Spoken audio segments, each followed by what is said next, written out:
Hello everyone, especially the students of 10th class preparing for board exam, and board is going to be tough and every year board is tough one, right?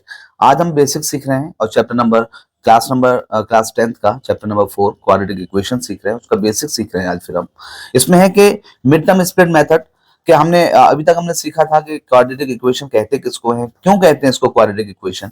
और हमने सीखा था जो quadratic equation में जो variable आएगा उसकी जो वैल्यू निकालते हैं हम उसको रूट्स कहते हैं। और हम क्वाड्रेटिक इक्वेशन में जो वैल्यू निकालेंगे वो दो वैल्यू निकलेंगे और हम दो रूट्स कहेंगे। रूट्स निकालने का मेथड कौन से है, हमारे पास दो मेथड्स हैं, एक है मिड टर्म स्प्लिट मेथड और दूसरा है quadratic formula. Mid term split method का फॉर्मूला को इस्तेमाल करते हैं इसके रूट्स निकालने के लिए, और दूसरा है क्वाड्रेटिक फॉर्मूला। अच्छा, मिड टर्म स्प्लिट मेथड हम पहले से कई बार पढ़ते आए इसलिए हमारे लिए आसान होता है। मिड टर्म देखो इसमें क्या होगा, इसमें क्वाड्रेटिक इक्वेशन होगी, यानी कि मैक्सिमम पावर कितनी होगी, 2 होगी।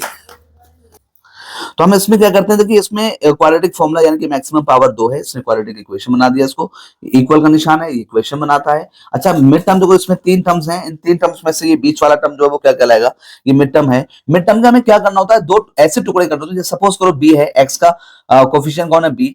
अब हमें 2 नंबर जोड़कर या घटाकर हमें क्या लाना है, बी लाना है, और उन्हीं दोनों की मल्टीप्लाई करके हमने a इंटू सी के बराबर लाना है। This is the fundamental formula, then we have to know this one first and then quadratic formula, that's very simple. Quadratic formula हम क्या करते हैं, x equals to minus B plus minus under root B square minus 4ac upon 2a।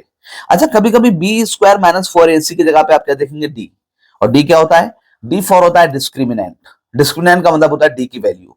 D बराबर 0 कब होता है, हम जानते हैं। डिस्क्रिमिनेंट का मतलब क्या होता है, इसका मतलब ये होता है क्वाड्रेटिक इक्वेशन में जो सॉल्यूशन निकलेंगे, जो रूट्स निकलेंगे वो कितने निकलेंगे। अगर डी बराबर 0 है तो इसका मतलब क्या है, इसका मतलब है यहां पर 2 इक्वल रूट्स होंगे, एक जैसे, इक्वल, आइडेंटिकल बोल सकते हैं हम इनको। आइडेंटिकल का मतलब एक जैसे। डी अगर बड़ा है 0 से तो 2 डिस्टिंक्ट रूट्स होंगे, क्या होंगे, 2 डिस्टिंक्ट रूट्स। और अगर d छोटा है 0 से तो नो रियल रूट्स, यहां पर कोई भी रियल रूट नहीं होने वाला है, no real roots. And it is basic and we have to know if we want to solve the questions for board exam, then we first of all we need to know the basics of all, and after that we will work hard, we will practice from additional books, and then we will be able to solve the question in the board exams. Okay, so how many methods are there? There are 2 methods which are applicable in 10th now. First is midterm split method, इस method से होगा। Second one is quadratic formula, and again we are going to ahead और हम इसमें बहुत सारे सवाल करने वाले हैं, basic to advanced।